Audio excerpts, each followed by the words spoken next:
rappelle en ce moment que l'église primitive, l'église première, c'est en fait et avant tout à la maison. On l'avait un peu oublié peut-être. C'est une expérience folle que nous faisons en ce moment, grâce au confinement.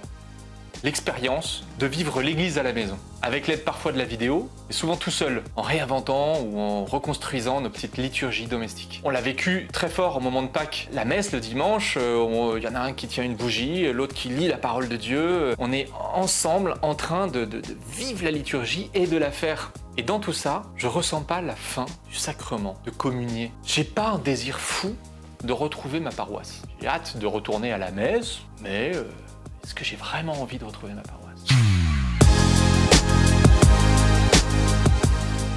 Alors chez moi, ça soulève des questions. Je me suis fait cette réflexion que j'ai parfois pas très envie de ce qui est bon pour moi. Est-ce que j'ai toujours envie de ce qui me nourrit le mieux? Pas toujours. En revanche, dès lors que je sais que la vraie nourriture, la bonne nourriture est quelque part, je vais tout mettre en œuvre pour aller la chercher. Mais je pense que ce temps de prière, là qu'on vit pendant nos messes à la maison, est déjà une forme de communion.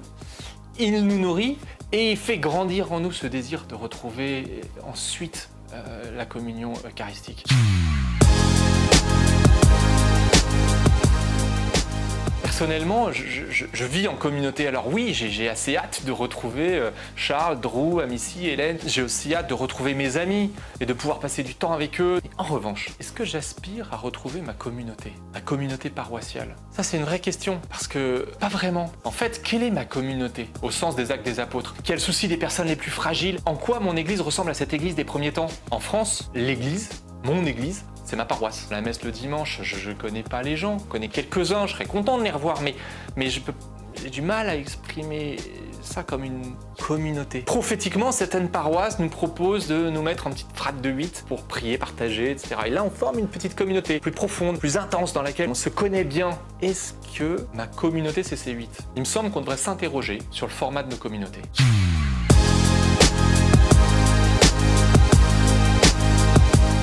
Vie communautaire ne devrait-elle pas s'organiser autour de groupes de 30 ou 40 personnes dans lesquelles on se connaît, dans lesquelles on peut partager aussi bien spirituellement que matériellement, voir le souci d'être plus fragile, pouvoir accueillir des personnes qui rejoignent l'église à 30, 40, peut-être 50, on forme un groupe, puis on peut prier ensemble, on peut se porter les uns les autres, on peut avoir des temps d'intercession dans lesquels on prie les uns pour les autres, on peut vivre des tas de choses à 30, 40, 50 qu'on ne peut pas vivre à 200 et qu'on ne peut pas vivre à 8 non plus. Quand parfois on voit que dans l'église, ceux qui y viennent ont du mal à y rester parce qu'ils ont du mal à appartenir à une communauté ou avoir ce sentiment d'appartenir à un groupe. Ce temps de confinement, en fait, il nous interroge, il nous questionne, il nous bouscule. Pour moi, il bouscule notre rapport à la communauté qu'on forme. Quelle est mon église? À quelle église j'appartiens? Est-ce que je peux dire j'appartiens à l'église que forme ma paroisse? Eh bien, je trouve ça difficile, parce qu'elle ne me manque pas dans mes tripes aujourd'hui. C'est dur à dire, mais c'est une réalité. Et l'église devrait me manquer, ma communauté devrait me manquer.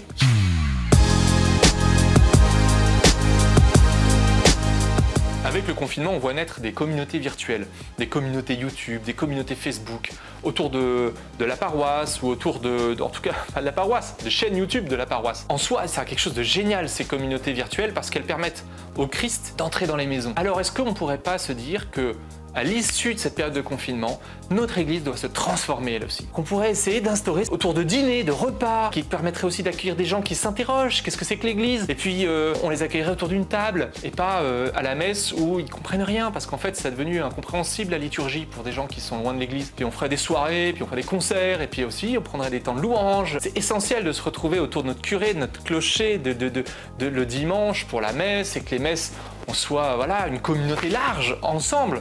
Ça, c'est une grâce extraordinaire. Je ne remets pas ça en question. Mais est-ce qu'au sein de ces paroisses qui sont souvent très grosses ou très dispersées, on ne pourrait pas réinventer un format 30-40 personnes pour former une communauté chrétienne, comme ce qu'on lit dans les Actes des Apôtres? Seigneur, je te prie pour tous ceux qui redécouvrent une vie d'église pendant ce confinement, pour tous ceux qui, grâce à Internet, te rencontrent, viens affermir leur foi. Je te prie, Seigneur, pour tous les prêtres, plus spécialement pour tous les curés de paroisse, pour leur communauté, le souci qu'ils ont de leur communauté. Viens les bénir, viens les renouveler dans leur sacerdoce. Donne-leur les mots et donne-leur les intuitions pastorales selon ton cœur, toi qui es Père, Fils et Saint-Esprit. Amen. Amen. Bon, Shabalaba. Il est fatigué, le monsieur. J'aimerais pas être présentateur télé. Ça tombe bien, tu ne l'es pas.